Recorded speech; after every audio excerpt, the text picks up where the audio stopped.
Welcome to Nordic Magic Link, the podcast rooted in Nordic shamanism, where we also discover other spiritual practices rooted in nature. And we look to our ancestral backgrounds to find forgotten practices. Welcome to Nordic Magic Link. Today I am talking to Irka Mateo. She is a Dominican singer and songwriter, and she is also an expert in the Taíno culture and spiritual practices, which we will be talking about today. So welcome, Irka. Yeah, thank you. Thank you for the invitation. I'm very happy to be here with you today, Emma. I'm very happy you could be here. Yeah. And you were my second guest on this podcast, so this is exciting for me. Yes. Yeah. Great to be one of the pioneers. Yes, exactly. That's the spirit. Yeah. So the Taíno culture, the Taíno people were from the Caribbean, where you're also from. But let's start with maybe you telling us a little bit about yourself and your background and how you got into this Yes. topic. Okay. So I am a singer, as you said. I'm a singer. I started in Europe singing in Spain. Then I went to Brazil to singing. I had my partner at the time who was working with me, and he's a composer and arranger. His name is Tadeo de Marco, and he's a Brazilian man. So we did this duo since we were in our very early. I was in my early 20s.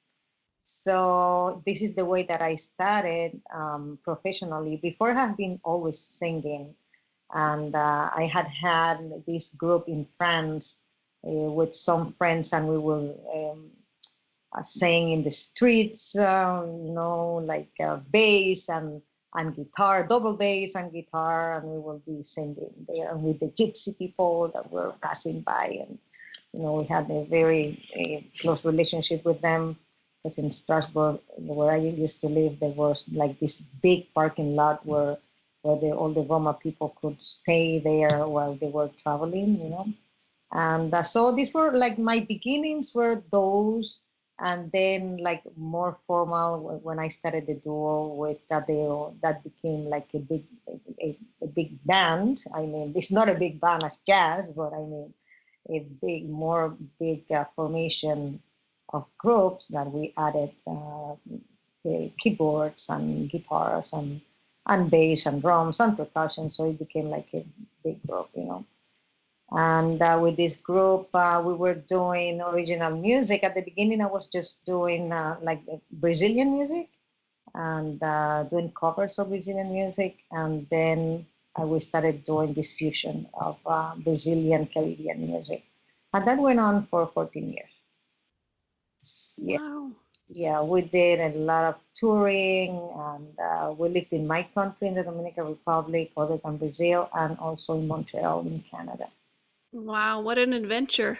Yeah, it was a big adventure, and we had two kids, and so it was like a lot of creativity Yeah. in this union.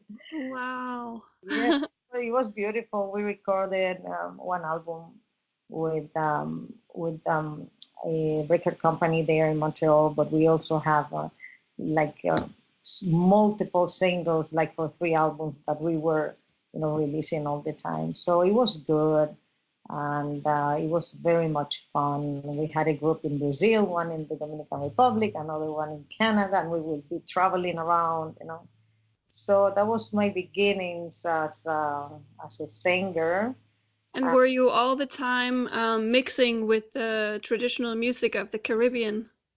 Yes, we were mixing the traditional music, the folkloric music from the Dominican Republic, also Jamaica, some Cuban and Haitian, with the Brazilian rhythms. like a bayan, shoshi, maracatu, samba, bossa nova, and everything. You know, things Wow. that are like right now very popular, like the forró. We would be doing that like 30 years ago. You know, Mm. so it was a fusion, a dance, Caribbean Brazil. And So did you grow up listening to this kind of music? I didn't grow up listening to that music, but when I was in my late teenage years, I started loving Brazilian music, and you know, so this is the way that I ended up doing this. Yeah, and I will write the lyrics for this group, and I was the lead singer and performer. I love to perform, you know, on stage. We did a lot of festivals, jazz festivals, and we traveled a lot. So that was my beginning as a singer, lyricist, and then after that, I went to live in my country for a while, and there I started to encounter again my culture because I've been out of my country for a long time. So, but anyway, since I was like a teenager, I was very attracted to the Taíno culture, the indigenous culture, and we'll go to the museum and just to see the archaeological objects, and I will read the bulletins. I don't know how to say that in English, but the museum used to put out like little magazines every month about the archaeological findings and the articles about the culture. So I would collect them and read them, you know. So even when I went to live in Spain, my father would send them to me because that for me that was a treasure, you know. So I was Wow. there, like finding out about it. And it was a time when we were living there together. We started together going to the countryside because it is like a custom for um, the musicians who are reproducing or integrating the folkloric music into their concepts of music. We go to the countryside and we do this research, you know, with the people because this is alive there. We still have the same drums that the African people brought from Africa 500 years ago, and we play them, and we still have all these really ancient folk music that is Afro-Indigenous in the rural areas. So I started going there in the 80s, you know, to get to know this music. We were a group of people that musicians. We would go there. So this is where I started to put in to get in contact with the ancestry of our people. And but then there I left again to Montreal, and when I came back in the 90s, then I started like doing like a research, like a methodological research, something that I wanted to with certain goals, other than just listening to the music. Yeah, we were learning the music, but I wanted to go further. I wanted to go to the spirituality, uh, further into the spirituality, because all these rhythms, almost all these rhythms, they come from the religious practices. So when they play this, they are ceremonies, you see. And Mm. so I wanted to go, when I came back, I wanted to go to this celebration that has a lot to do with healing, and that was made in 100 years ago by this Afro-Indigenous man called Irka Mateo. And they will have like a peregrination center, and they will have a spring, a water spring, where they will do all these healings. So I was really looking on the spirituality of my people. I wanted to know it, I wanted to assimilate it, I wanted to integrate it to me and practice it. Mm. This was the way that through the music I got there. Okay. So this is a characteristic of the Taíno music, is that it was used as spiritual, as a tool of the spiritual practice that they had. Yes, yes, it was part, or the ancestor used it for healing and also for celebrations that like powwow.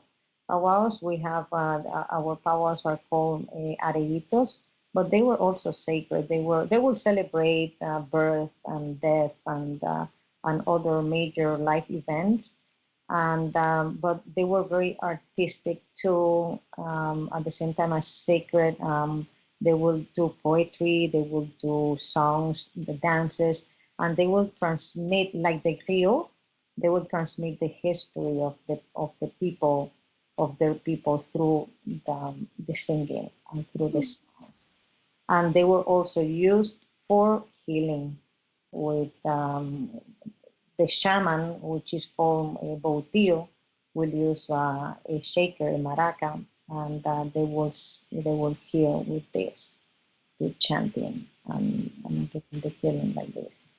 So we have all this indigenous tradition. We have them mixed with the African traditions because the Europeans brought the African people, and then we mixed together. Today, we Taino people, we are here and we are mixed with the brothers and sisters from Africa, and also with mainly the Spanish, but there came other Europeans. So we survived through mixing with them. So is it hard to understand whether which traditions are from the African descent and which traditions are from the Taino culture, or is it easy enough to distinguish? Um, Now we are starting to separate them because there are a lot more research done on because what we are doing is comparative research. What is alive, like in the people from where we came from, and the cousins of these lineages in South America, because we came from the Amazon, from the Arawak people, 6,000 years ago, and yeah, they populated the greater Antilles, which are Puerto Rico, Santo Domingo, Cuba, and Jamaica. And so we came in canoes up there, and but today our ancestors are still in there in South America, in the Amazon. Our cousins are in Guyana, in Venezuela. The Arawaks are in between Venezuela and Colombia. So what we do is to see what they are doing today and what we have that they have. You see, this is the way that we are trying to see what is indigenous, what is African, and also because of there were many chronicles written by the conquistadors, and so through reading this, we can also identify what is indigenous. And then in the countryside, usually in the countryside, we can see like how this culture has survived, and we have a lot still of this culture. And because the countryside, the rural areas has not been urbanized, so we can still have like the same styles of houses that we used in the past. There are some towns that you think that you have come back for 100 years, because of the styles of houses and the utensils that they use in the kitchen. And so they still live in a very indigenous way. So we have a lot in the countryside, but we also have a lot in our language, many 700 or more Taino words in our Spanish, and the food, and our ways too. So it is present, it is there. Is it possible to give an overview of the Taino culture, how they lived, and their general worldview? Yes. They lived in towns called Yucayeques, and um, they were their houses were around this uh, square that was called Batey, where they would perform their areitos, and they would perform. It was like the public space for everybody, but it was also a sacred space. And they will also play our ball game, like the Mesoamerican ball game of the yeah. So because we also had ancestors of the Maya, of the Olmecs, that came through Cuba and also mixed with us. So we are also a mix of them, and they brought the Mesoamerican ball game, so we will play it there. And also these shamanic ceremonies were held in this place during this batey, the center of the Yucayeke, by the shamans called Butios and the caciques, who are the chiefs. So there was the house of the chief, and which was square and called Cane, and the bohíos that were the houses of everybody else, and they were built with wood from some palms, and the roof was also the leaves of some palms. And so we will have farms called conucos where we will plant the yuca, which was our main staple. And like here, also the beans and the squash, and we will grow like the three sisters. We will be hunters, but they were not like big mammals there either, and fishermen and fisherwoman, I imagine. So we will eat like ocean fish, but also a lot of river fish, because just the people from the coast will have access to that, but people lived also inland. A lot of people lived inland, so there was a mountain culture too, and who fished in the river. So at the time that the Europeans arrived there, we were like consolidating our state nations.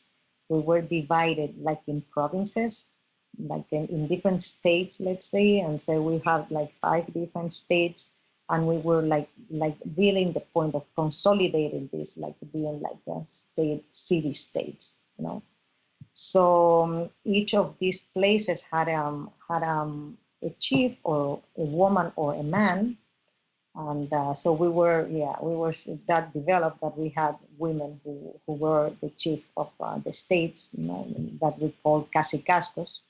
Okay, so the culture was it was like hunter gatherers, and then they had the men and women were equal. What I mean is that the labor of work was divided, and but a woman could be a chief. Okay. You see, so the men, we usually go fishing and hunting, and the women will do ceramics, and they will do our bread. They were more close to the house, close to the children, and the men will be more out there, but a woman also could be a leader. You see? Okay. Yeah, and they were artists. Everybody was. They could be also artists. They will be like very good poets, and they will dance, and the women will be choreographers of big big troops of dancers, and so this was the way. And so we had like the main chief of every of these cacicas of this state, but we had like also other chief for like the community. So everything was very taken care of. I have seen like our ancestors were people that really care to do things well done. They didn't approve carelessness, and there was even like it was seen like a very bad habit. So they were people who were very serious and invested in what they did. That is something that I have noticed in reading, and that I love to see that trait in the ancestor, because this was the way that they were advancing so fast and so beautiful. And so they will have, like, I'm just going to say like the main things, like they will have these ceremonies for communicating with the ancestors and the deities, which were also men and women, for governing. Just the caciques and the bautíos, or the shamans, were able to do this hallucinogenic ceremony to be in contact with them. So the chiefs was very interested in knowing about wars, about that their people will be fine, and there was going to be like enough food for everybody, and the weather. And the shaman, the bautia, will be more interested in communicating with them for healing purposes. You see, so they were the only two allowed to do these ceremonies, and the people will be there around, just waiting to see what happened. So our hallucinogenic is called cojoba, and it is aspired by the nose, and it is like a powder made with seeds and herbs, and also this shell, this tropical shell that we have there called kobo. So it was a mix of this. And so the shamans also, they were the teachers of the spirituality, and they will prepare the person that they had designed. They have picked children who they saw that could have some spiritual talent or gifts. So they will pick them, and they will teach them in the caves. The caves were like that, like the universities, the spiritual universities of. Wow, how cool. Yeah, and that is why we have so many pictographs and petroglyphs in the cave, because they were also part of the teachings to the people, and that was done by this woman or man shaman in the caves. So it was, Wow. yeah, it was like this, and we use the tobacco for our ceremonies. The tobacco is a sacred plant, like here in the United States, and is the conduit of our prayers for the ancestor for the who are in the today in the sky. And we will do dancing, and we will do chanting, and this is like in general how was this the spirituality of the Taíno people, together with the representation of our deities that were called zemís. They were the representation of these deities that were in the sky. And they were made in cotton, or in bones of in fish bones, in wood, and in rock. So when the Spanish came, the Taino people buried a lot of these, so they couldn't find them, because you know how they came to convert to Christianity, and it was so cruel, everything, so and fanatic. So they buried a lot of all of this representation of the deities, and still now we are still finding in the caves and in other places. You're plowing, a farm, and then you just find one of these deities that were buried there. So the chief and the shaman will keep these deities. Every chief in every cacicazgo will have the deities, and they will represent the quality of that deity. You see that the deity that they were praising in their places. So our deities are they represent nature, the forces of nature. They represent the water, the clear water. They represent the ocean. They represent the rain, the wind, um, the, the strong winds, the strong rains, the benevolent rains, and the clear weather, and they was also very tied to the agricultural practices, so they wanted to have good weather for being able to plant so everybody could eat. So they will praise to the god and goddesses for So the gods are more like archetypes, symbols of representing the the elements of nature that you need to come in and help you with different aspects. Yes, they Okay. were they were pretty much like that, and but they also represented like more poetic things like the dawn. There was a one one god that was just the dawn, and he was announcing he was a hero for the sun, coming the coming of the sun. So there were the things like this too, and sorry, and also protectors of the women, for example. So there were these goddess, our main goddess Acabeira, who is our cosmic mother, who will be the goddess of the women, of the menstruation, will rule over the waters of the body. She was the ruler of the moon. You see, so everything that is connected with the women's cycle. So she was like our cosmic mother. You see, so we have different goddess and god and goddesses other than the forces of nature to help us be alive. Because it's that we wanted to be alive and to have a good crop. That we needed for that we needed that the weather help us.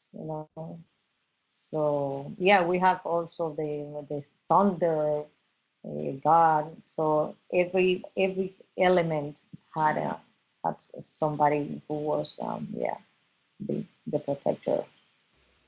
Do we know how long they used agriculture? They used it since they came there. Okay, Yeah, wow. yeah. They use it. Yes, yes. And primarily the yucca plant, cassava flower, right? Yes. Yeah, then they will make the cassava flour for making our bread, the Mm. cassava bread. Yeah, that we still do in the traditional ways. They will use clay for building this oven that is called bureng, and we will put some fire underneath with rocks and wood, and for getting it hot, and then there we will put the flour of the yuca and flatten it with a turtle shell. We will use a turtle shell for flattening it, and then we will reverse it and then flatten it, so it's very thin and flat. And so for having this yuca flour, we will grate it, and then the teenagers, women teenagers, will chew this. Uh, Chew it. yeah, chew it. Oh, Chew it after we grate it. We will chew it, and then we will put all this together, and it was put into the sun. And but before they showed this, we took also the all this liquid that was in the yuca out, because it could be poisonous. We were doing this this kind of yuca that was poisonous in that time. And so these women will shoot that, and then we will put it in the sun, and it will dry, and we will make the cassava. So they knew how to get rid of the anti-nutrients in the plant. Yes. That's amazing. And was the chewing also to get rid of the anti-nutrients? Yes. Yeah. So with the saliva, it could.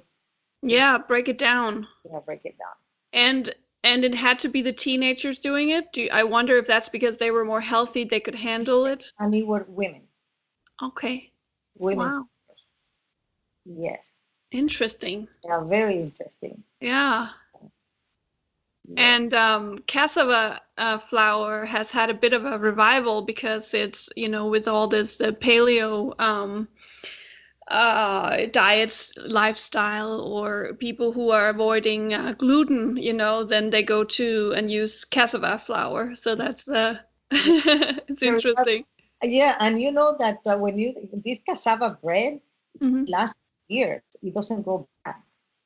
The cassava, yes, the Europeans, when they came and they were bringing their bread, the bread didn't last the whole trip from Europe to the Caribbean. So they understood then. They saw that our people were having this cassava there, that like they will make cassava and they will keep it for a year or more, and then they started using it for going back and forth. And yes, so you can have a cassava for 2, 3 years and it doesn't go bad. It is Wow. yes. But first, it has to be chewed by teenagers. Well, those times there was some ceremonial work for these adolescent women. Okay. Yeah. So this is it, and there was they were communications and between, or they will trade between all these Cacicasco states, and also we were trading culture and material and culture in general, and material culture also all around the Caribbean. This was not a static thing. We would go to what is today Puerto Rico, to Jamaica. We would go. Well, we came from what it was Colombia and Venezuela. We came from there, so we will go around all the north coast of South America, Colombia, Venezuela, Colombia, Panama, all what is today in Honduras, I mean Guatemala, all this coast, Belize, and even in Mexico, the Yucatan, we will be they are sailing and they will be sailing. So the Caribbean was a very dynamic place for trade of the people from Florida, because the Taíno culture. We also had people in Bahamas. The Bahamas was a Taíno place. So there, but the Florida is there. So we were all in contact. We were in contact with the native people from Florida, the north of the United States, Mexico, this is in Central America, the north of South America. This was very dynamic place where people were traveling in their canoes. Wow. Yes, it was not like static. We are there in the island. No, and also in the Lesser Antilles that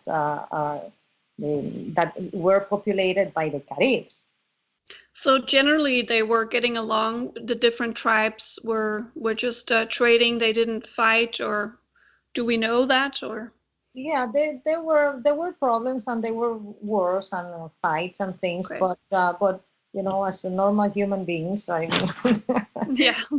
but but there was also a lot of traveling and a lot of communication between all these different tribes of the big Caribbean.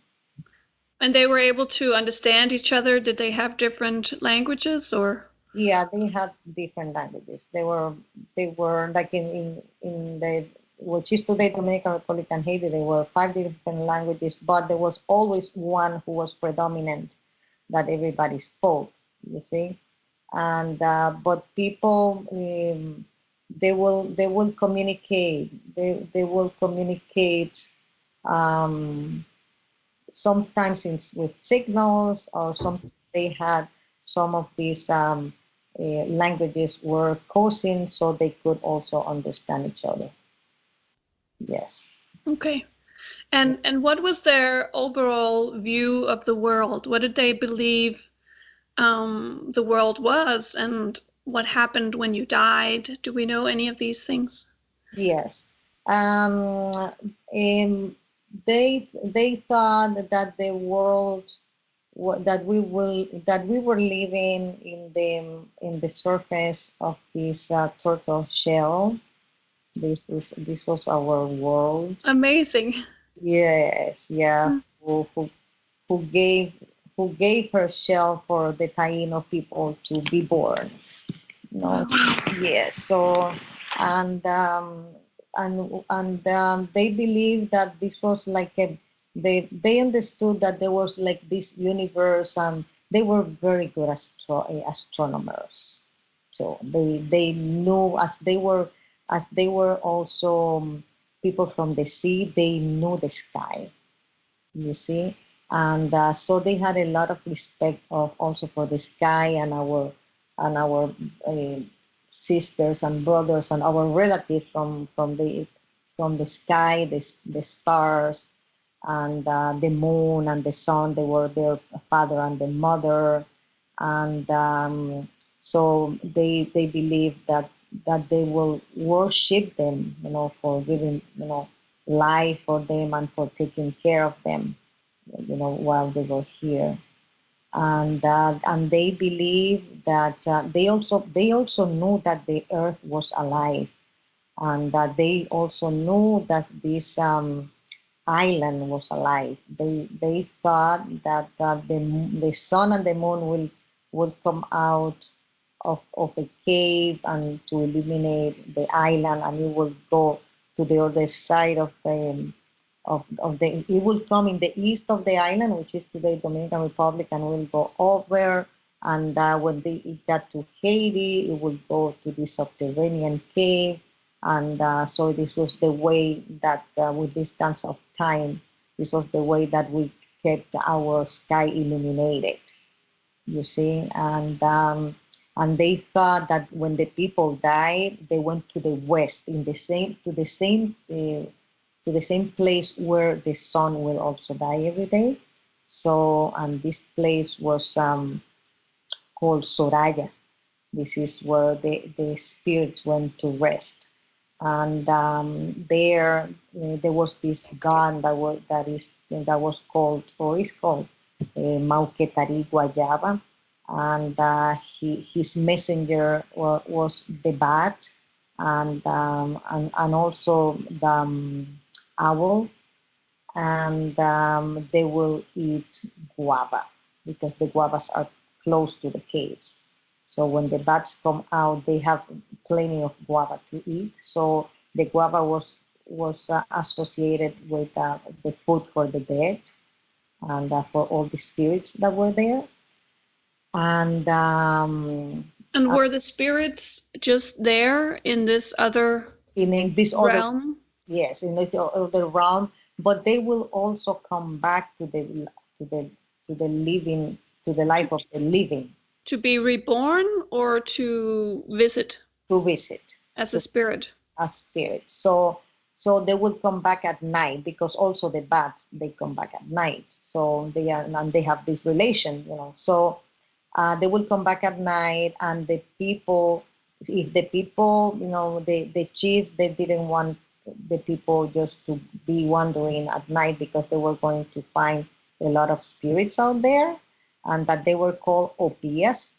And that the way that they know, if they were in the jungle there at night, and they found somebody to talk to them that they didn't know, the way that, so they will approach them, and they will touch their their stomach, because the opias, the dead people, they don't have navel, because they are not connected to life, you see. So the way that they know if it was a living person, a living spirit, that is, they are called guaisas. then they will have the navel. But if they didn't, then they were obvious, and they will go home, or and not establish any communication with them, or who knows, but they will know that if they didn't want to communicate, then they will go home, because they know that this was a spirit from the other world who was there. That's interesting because in the Scandinavian culture, we have these myths about these types of spirits that live in the forest. And to know that they're not humans or alive, you have to see that they don't have any backs, that there's a hole in their back. So that resembles a little bit that not having a navel is a symbol of being dead. Yes, yes. Oh, that is amazing that they don't have a part of their physical body. Yeah. Yeah, ours is a intimately tied to the umbilical cord of the womb of the mother, where she Mm. passes the food for you when you are when you are in her belly, when she's gestating you. So if you don't have that cord that unites you to the life of the mother, then you're a dead person. Yeah, Mm. so it's amazing how our ancestor uh, did all this, um, put all these things together. Yeah, Yeah. yeah, But yeah. it's so they didn't believe in reincarnation, and they didn't in the Norse culture either. And I'm wondering if we can somehow know what they believe that the purpose of life was. If you have a life and then you die and then you just live in this other realm and you're just dead for the rest of eternity. Yes, I mean, I wonder what did they think that the purpose was of it all? yes, yes. I don't know, and the fact that you could come back to the living, but also the living will not um, will will not want to make contact with you if you are there. Mm, But this is like, for the general people, but because they will contact these ancestors when they will doing the rituals, you see. right. So so probably that the shamans and the caciques who who could get in contact with them will contact them when they came from other realms, and they were wandering in the jungle. So who knows, because they had the possibility to do that themselves, but they didn't want the people to get in contact with them. I think it's because that was reserved to them. Mm, that was the shaman's job Yes. to contact the ancestors. Yeah. Yeah, this is the way that I see it, because just the regular people were not allowed to get in touch with them if they found them, wandering outside there. And did they believe that the ancestors had supernatural powers that could help in some way? Yes, yeah, this is why they contact them for guidance. Yeah, they will Okay. contact them from guidance. Yeah, and the Taíno religiosity, and it was ancestors, or it is ancestors, and deities. Yeah, two together. Yeah, yeah, because we are. When I told you that I was looking for spirituality, that I could continue practicing from my land, then this is what I found. I also found that there is a spirituality that is indigenous, so this is not there, this is there. And we have been able to also us, the people who are really working with our tradition. We have worked on this pantheon of our god and goddesses, so we know who they are, or what we know until now.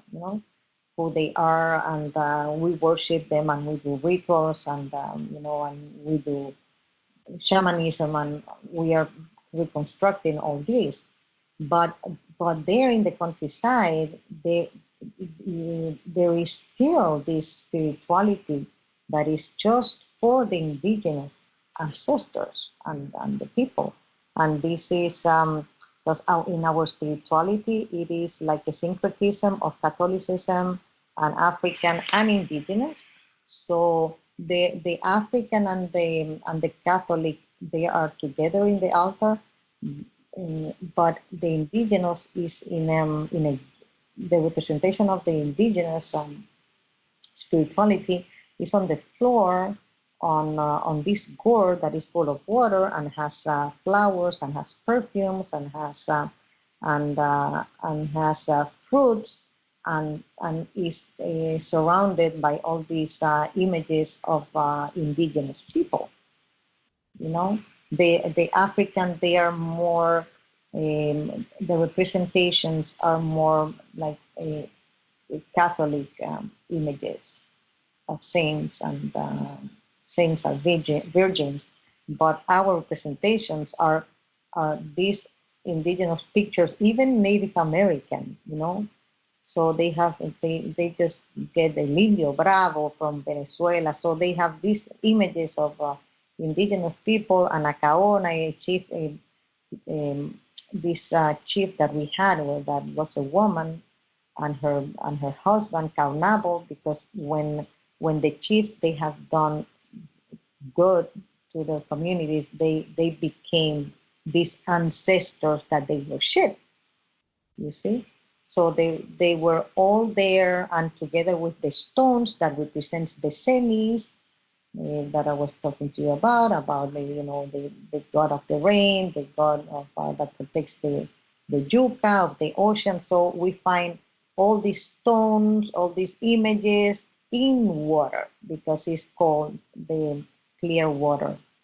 The division of the indigenous spirituality is called clear water. So just to understand you correctly, the altar for the indigenous deities is on the floor, and there's water around it or on it? There is a gourd, a gourd. Oh, a gourd, okay. Water, and inside there you put perfume and you put flowers, and the offerings are fruits, because they think that the ancestors and the indigenous deities, they love sweet. This is a sweet division. This is sweet spirituality.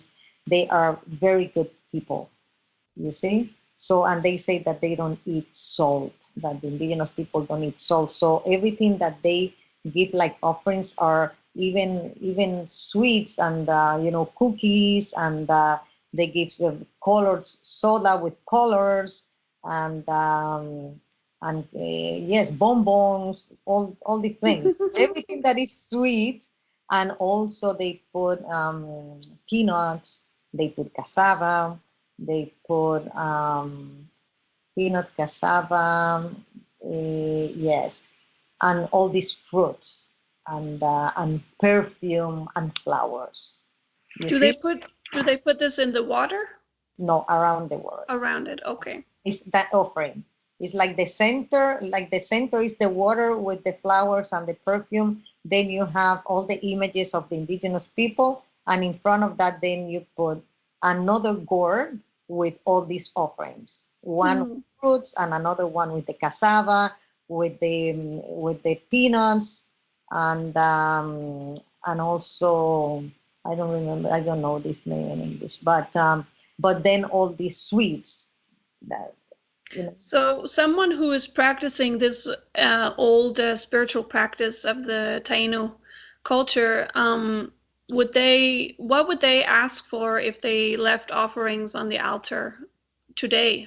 Yeah, and this is this is done today, and yeah, so they will ask for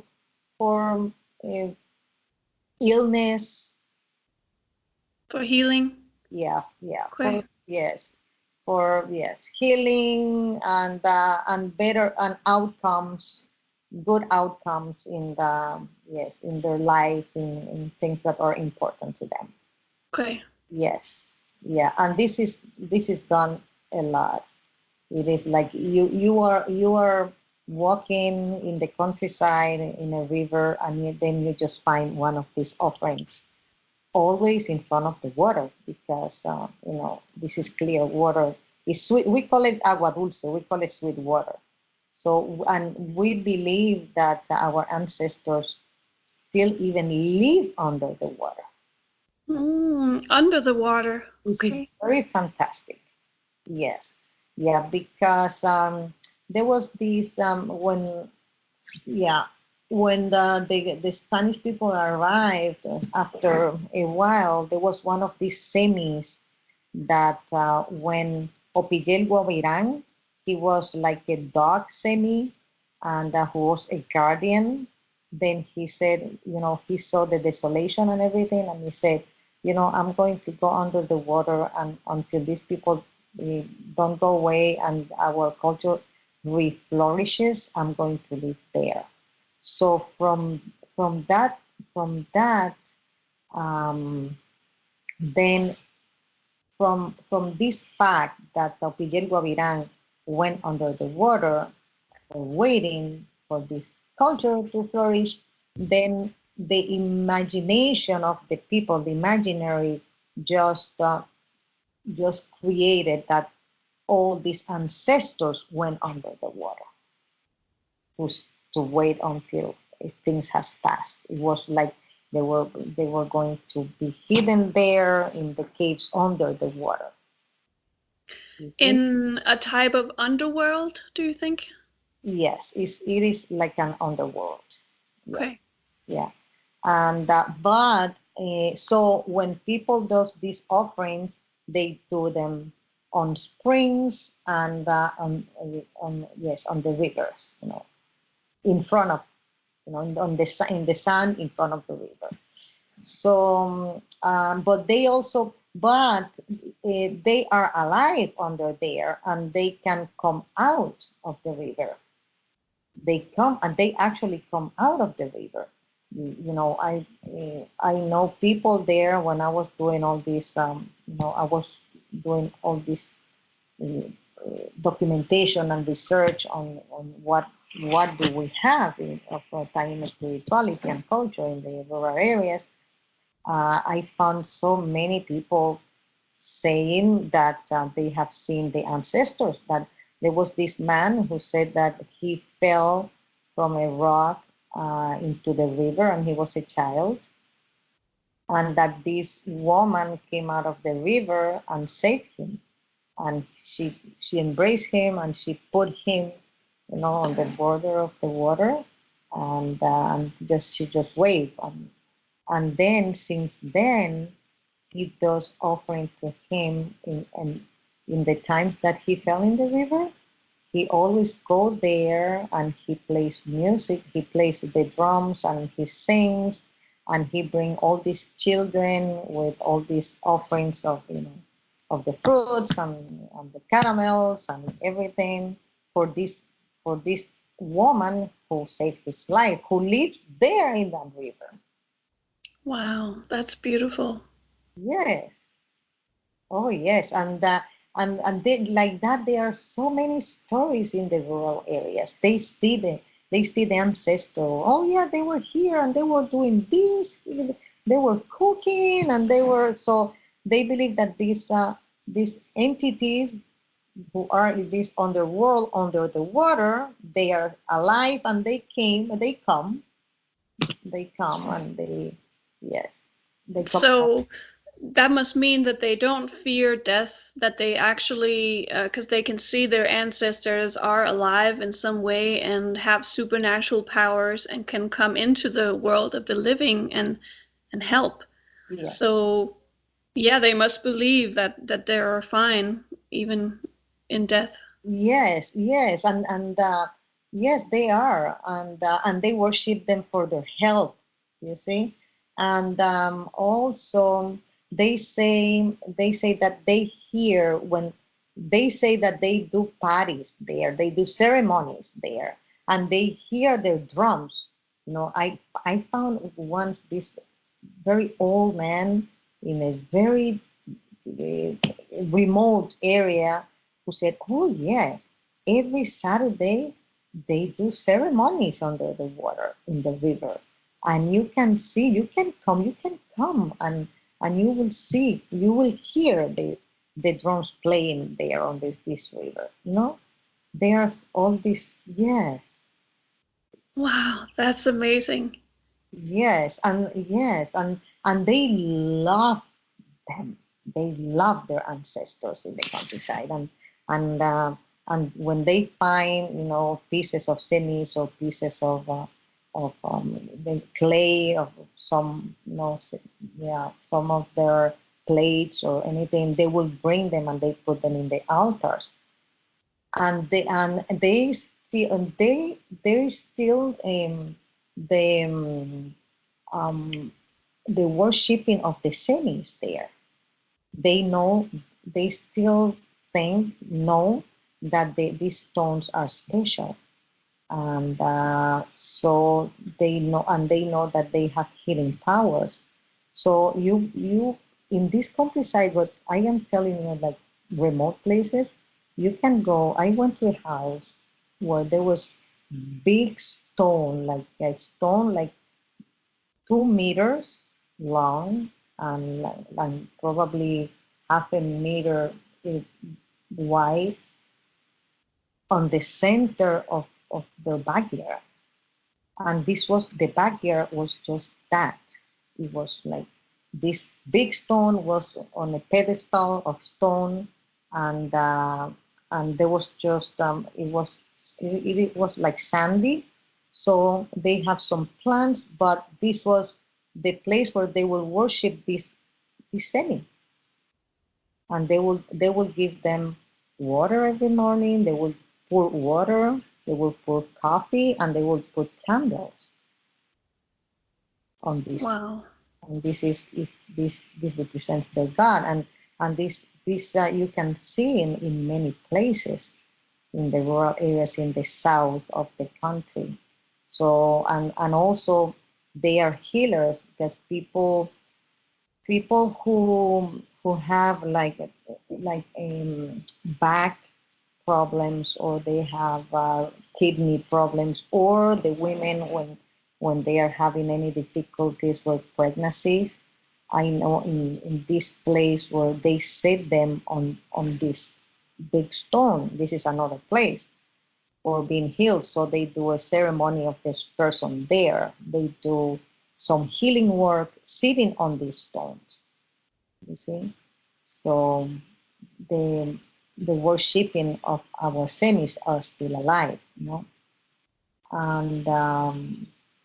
And yeah, the this about the women when they are having problems with their pregnancy. This is something that has a correlation with another thing. Is that the shamans, when they will be healing somebody with their shaker maraca, um, they will when they believe that they were gone, they will take out this little stone from their mouth, and they will say, "Okay, now you are good. You can go. What what was causing you ill was this stone." No, so they had a material representation of the illness in this little stone. So yeah, Do they put the stone inside their own mouth or the patient? no, the shamans had them in their own mouth. Okay. Yes.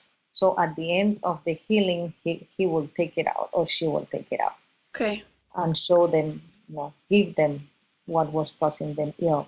So this stone was used also for helping when the women were giving birth.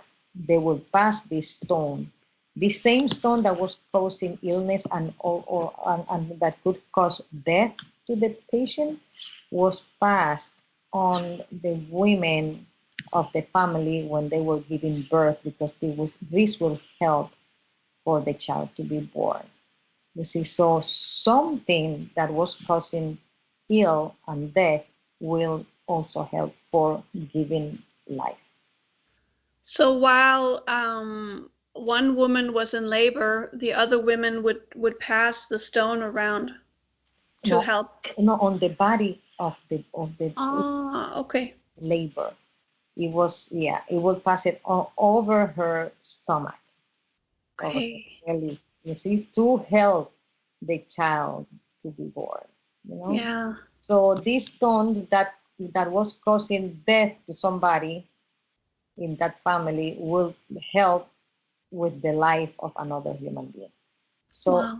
it was, yes, yes. In the religiosity, there was the opposites of a concept always very present, and it was like a trinity.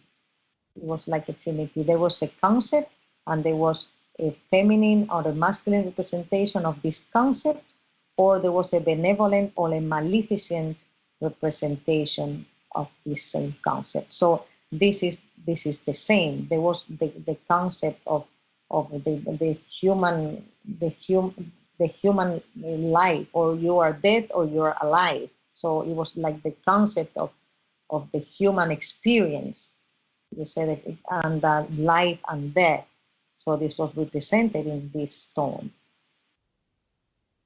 Mhm. Okay. So yeah, most of our deities had these qualities of a concept and the two opposites coexisting together. Like like for example the hurricane. No, she represents the wind, but she's also accompanied by the rain.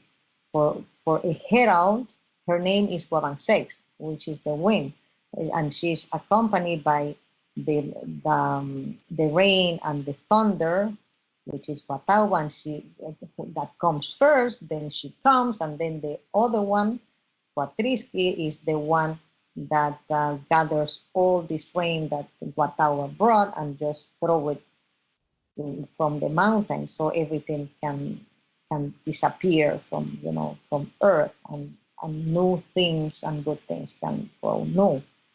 So this was the concept of their of the representatives of their religiosity. They are these deities that are a concept and has two different opposite representations that all work together for this to create this concept. Mm. You So see? there's a recognition of duality in elements. Yes, yes. That's beautiful. Oh, it is beautiful. It was so advanced. Yeah. Are any of these types of rituals, are they still used today, like the one you're describing with the stone, or anything else Oh, similar? oh, yes, yes, yes, yes. Yeah, I'm telling you things that I have seen there. Wow, okay. Yeah, yeah. Yes, I spent I spent 10 years in the rural areas of the Dominican Republic doing a documentation on what well on the rural culture, what could be indigenous, and what of the spirituality of the indigenous, what I could find of the spirituality of the indigenous people, and the folkloric music.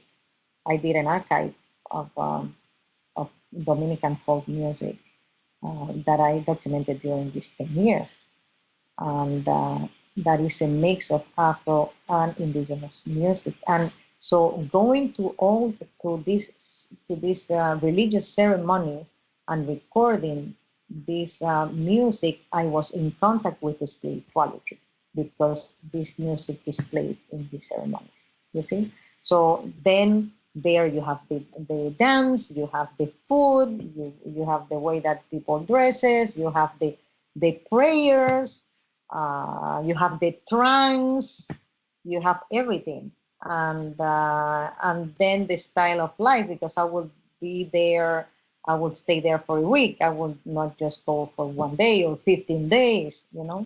So I got more familiar the way of living, and I had the opportunities to see, daily rituals, for example, that they have. They have a daily rituals for at the dawn. They will do this ritual of bringing up the sun every day. Yeah. Wow. How do they do that? Oh, just with the hands, when prayers, it's magical. Wow. Yes. Yeah, because they worship the sun, and in the afternoon that they will do the same too, just before the sun coming down too, and all these prayers, and they will do other rituals in the mornings and in the afternoon too, with water for asking for a good day. You see, so there are many rituals alive, that daily rituals that they, Mm. that are. Yeah, it's interesting how many similarities there are between the shamanic cultures. I mean, even what you're describing now with, it's always a worshiping of ancestors and the sun, and that was the same in Scandinavia, so far away, and yet they still had the same traditions in some way. Oh yes, yes, So interesting. yes. No, I can imagine the sun. The sun and the moon. Yeah. they are they are big things. I worship them every day too. Right, right. Right? There is nothing more beautiful for me than like to wake up and see the dawn. Mm. Yeah, this is what I do every day. It's like, oh my God, I come here, just to pray to the dawn and the sun. Yeah, so maybe it's human nature, and it's just the fact that people are, especially in the West, they're not doing this anymore. It's just because they're so removed from nature. Yes, they are so removed from nature. That is true. Yeah, yes, but we are very lucky to live here in this part of the world where we are in nature. Yeah, Yes, and we can continue doing this. Yeah, yeah, it really gives more meaning to our life if we are together with nature. We feel that we are part of something. If not, we can feel very isolated. I agree. 100%. Yes, yes. Yeah. Are there any other rituals or spiritual rites that you feel are important that you share on this podcast? Um, well, there, as you know, that our spirituality is sweet water. Then people still go to some springs that are uh, that are um, same places, that holy places where this shaman that lived 100 years ago, who was an Afro-Indigenous called Irka Mateo. The people believe that even though he's not here anymore, on the planet, but on Earth, but they believe that his spirit is there, and that his spirit still helps them to to heal. So they go to this spring where he used to heal, to get healed by him. You see, and so this is also something that is going on today. And in this spring, people go. They stay for several days. They usually go there and they bathe in this water for 3 days in a row. And it's the Caribbean, so you can do it all year Nice. long. Yeah. Sounds wonderful. Yeah, yeah. So in this place, also it is believed that Anacaon, our chief, which is an ancestor goddess, she lives there in a form of a crab. In yeah, in the little cave, there is a little cave in because this spring is it is like it is surrounded by all these rocks, and it is where it is the birth of the river, and so where the water from earth from the inside of earth comes out is like a little cave. So people believe that Anacaona, she lives there, and she also contributes to the healing of the people who goes there. And also in this spring lives another deity, which is called the Indian from the water, that also helps for the people to get healed. So this they come from all over the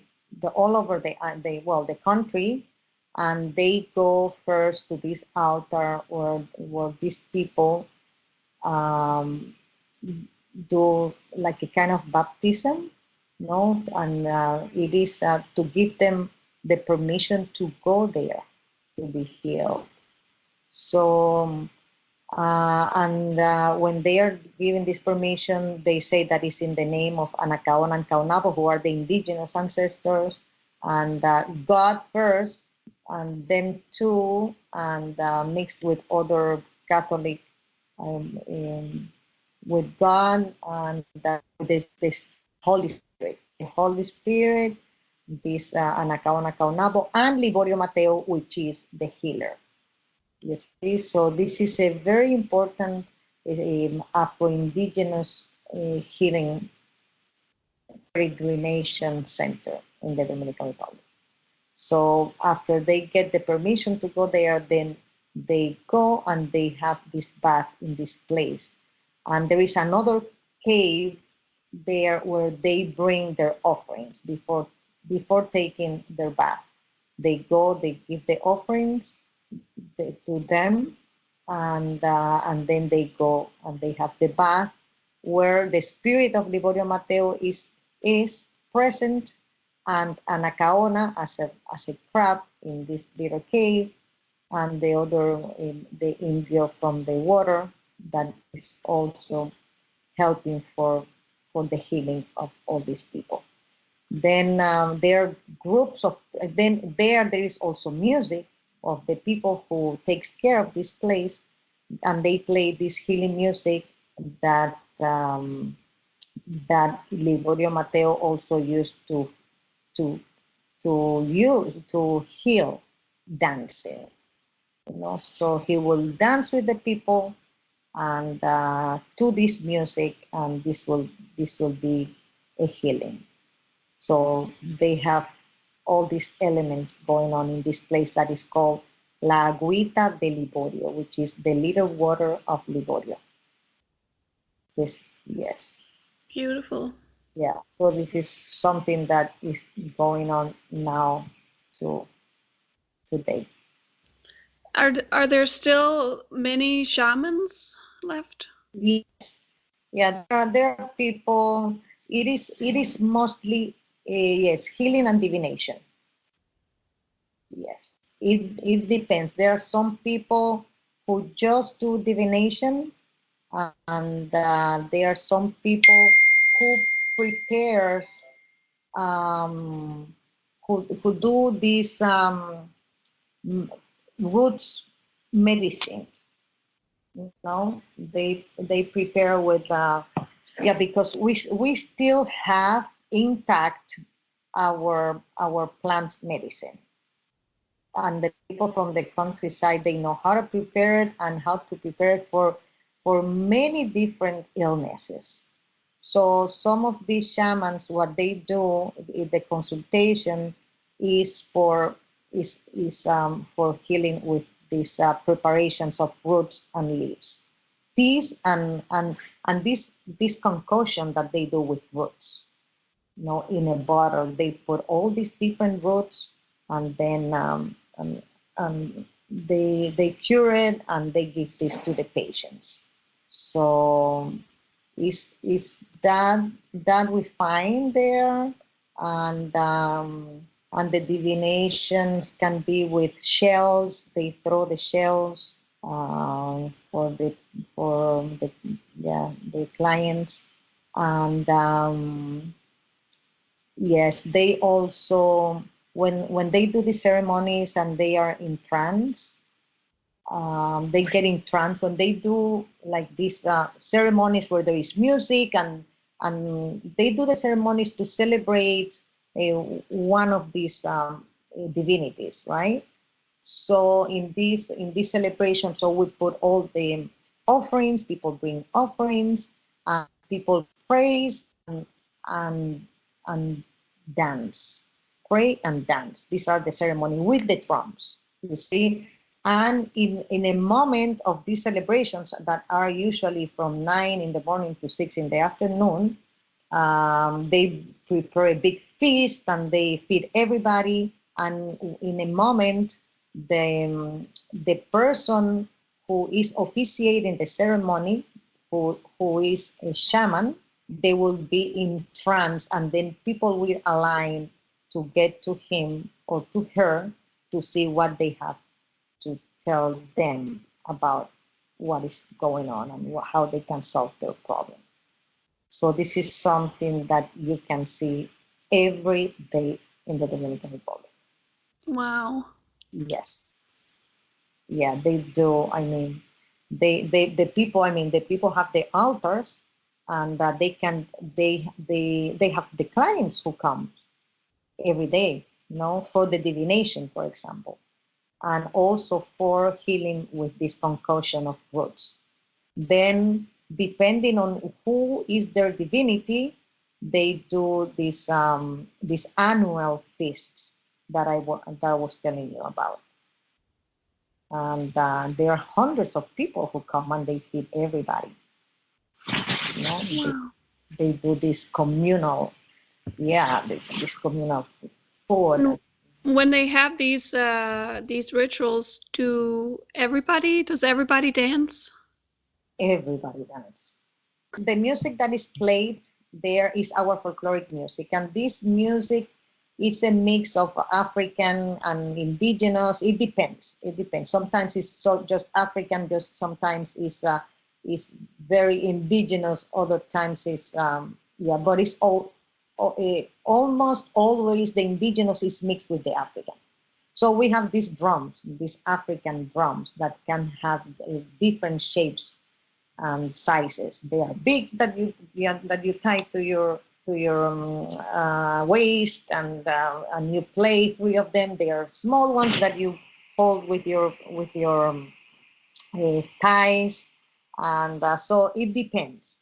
And so there is a lead singer, and there are the other people who are playing the drums. There are three drums and scraper usually. So this one is there is the lead singer there, and the other ones they do the response. But always the people of the community who are there, they are around all these musicians and they sing, and the other people are dancing.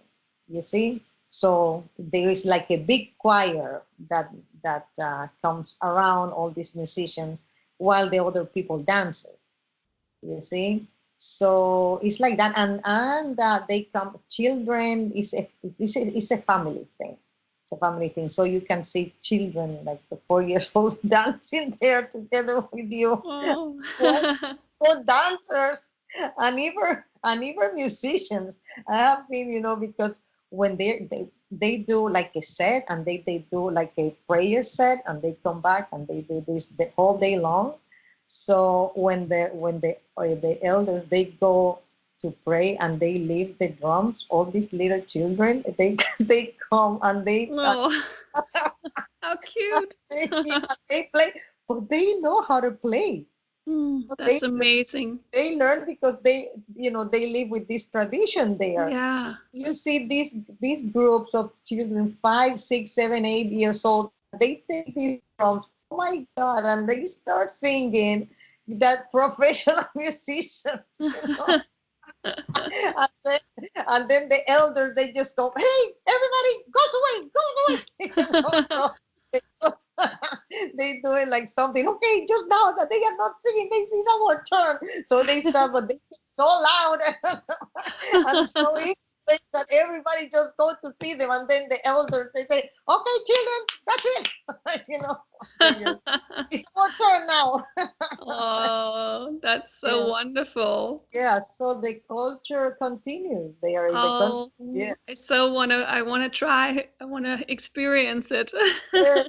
Oh yes, it's beautiful. I go very often there, and and the purpose is to go to these celebrations. So you You know a know. lot of shamans in your island. Yes, I know a lot of. Yes, I know a lot of people who women and men who do divination, who do healings, and who has the altars, for treating the people, and who do these annual big celebrations. Yeah, with the music, and I know a lot of musicians, and I learned the Dominican folk music going to these celebrations and making friends with all these people who are the original carriers of the knowledge of the music and all that. So I spent 10 years there doing this. Wow. Yes. And singing with them and learning the repertory and yes, and the rhythms. Yeah. So yeah, this is my life there. I have my parents there and my sister, and I go to see them. And after I see them, then I just go to the countryside because this is what the Dominican Republic is to me: is the ancestral knowledge, the ancestral culture and spirituality and music. Yeah, Beautiful. yeah. Thank you so much, Irka. Yeah. Can you tell the people listening where they can find you online and know more about your music and your work? Yes. So I have a website which is irkamateo.com. It's IRKAMAT as Tony EO.com. And so there you can find videos and music. You can find me in Spotify and iTunes everywhere. I have out there. I just have two albums. There, the other ones, the times that I was doing all this other music has not been digitized because this was before the internet. So I have like three albums that are not there. You But should put them out. yeah, yeah. But we have these two albums of what my current work now, and yes, that's it. And just follow That's me. And that's Instagram, amazing. yeah, in Instagram I do. So now I'm living here in Los Angeles, and I'm doing also a shamanic work here and using all this the Taíno and knowledge, and I do rituals. I love doing rituals, lost ritual and many other kinds. I do even custom rituals um, and ceremonies. I'm starting to do new moons and full moon ceremonies here too. And I will have the solstice ceremony now in the school for the shamanic arts in Glendora on December 21st. Oh, So beautiful. yes, I'm new here. Can people go to that if they want? Yes, they can. They can. Okay. Yes. Are, is the information going to be on your website? It's going to be in my Instagram. Yeah, because now I'm working. I'm new here in LA, so I'm starting to establish, what I myself here and what Yeah. I do. So right now, I'm going to open this other window in my website for all this other work. But in the meanwhile, you can see it in Instagram. What's your Instagram called? Irka Mateo. Irka Mateo. Okay. Yes. So yeah, that's it. And you also do lectures on the Taíno culture. Yes, I do lectures. Yes, I do lectures about the Taíno mythology and spirituality. Yes. Yeah, and I went to one of those, and that's how we connected. Yes. So I know that it is super, super interesting. And then in this podcast, at the end, I would like to put in one of your songs that people can hear at the end. Do you know which song you would like us to play? Maybe one from the, from the Taíno culture. Yes, you can play one that is called Taínos. That is in the album. The album that has a lot of colors is called Vamos a Gozar in Spotify. You can take Taínos from there. That is a song that is in homage to the Taíno ancestors, and it is used in Spanish and Taíno, both languages. So it is about the culture, our fruits, and saying that, and also the concept release and the message is that we are still here. Beautiful. That will be a great representation, so people can hear what the music sounds like as well, and get a feel for the spiritual energy in the music as well, and your beautiful voice. Thank you so much, Amy. Yeah, thank you so much, Irka. Okay. I will link to your website and everything, so people can easily find you. Yeah. And really, really appreciate this conversation. Yes, it was great to travel to those realms.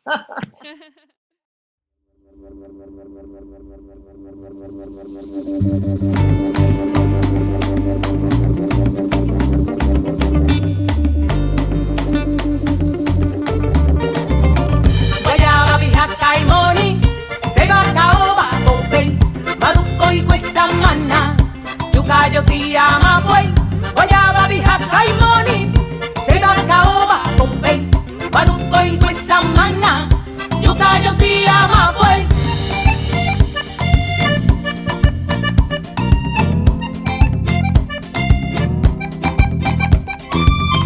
Escucho la cigua cantar, debajo el aguacara voy, moví de bejuco me dan, quisqueya, taína, guayá, arepe, maíz, el cacheo, cassava, delfino, japao, los indios quiqueyas saben, cassava se quemen buren, remando cayuco yo voy, le tiro la nasa al jurel, debajo del agua yo tan, oigo toca el mayo huacán, guayaba, bijaka y moni, se va caoba, baluco y cuesamana, yucayo, tía, mapuey. Guayaba, bijaka y moni, seba, caoba, tope, baluco y cuesamana, yucayo, tía, mapuey. Lo taíno es boriquén, de Bonao, Jarabacoa, a mí me mandan decirte que nosotras estamos aquí. A mí me mandan decirte que nosotras estamos aquí. En el vuelo el colibrí, en el surco de la coa, bailando los areitos, cantándole a los zemí, bailando los areitos, cantándole a los zemí.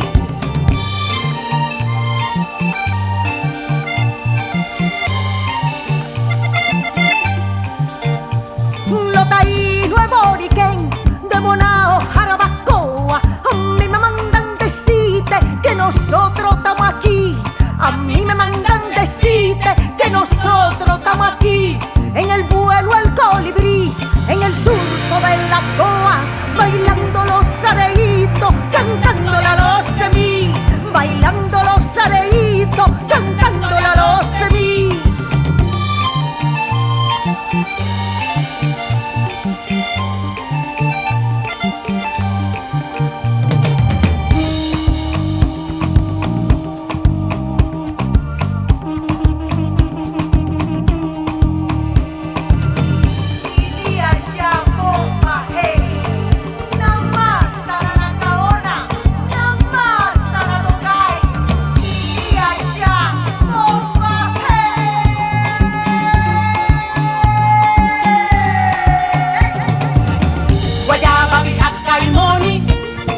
yucayo tiama pues, guayaba bijaca y moni, se caoba cope, maruco y guaysamana, yucayo tiama pues, guayaba bijaca y moni, se caoba cope, maruco y guaysamana, yucayo tiama pues, guayaba bijaca y moni, se caoba cope, maruco y guaysamana, yucayo tiama pues.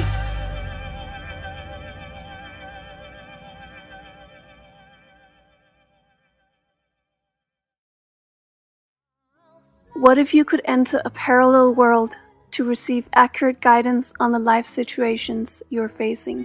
Well, if you have the skills for accessing a higher form of consciousness, you can. Through a practice called shamanic journeying, you can seek and receive this type of guidance and healing for yourself and others. If you're interested in learning this powerful skill, you won't want to miss a free virtual event with Sandra Ingerman, world-renowned teacher of shamanism, called The Healing Power of Shamanic Journeying: How to Access Inner Guidance from Helping Spirits. You can reserve your free space here in the top link of the show notes. Sandra has been teaching shamanic journeying to seekers and practitioners for more than 30 years. Learning this powerful practice helps you gain greater clarity and insights into any number of life challenges, from medical issues to difficult family dynamics to imbalanced relationships, even business and work struggles.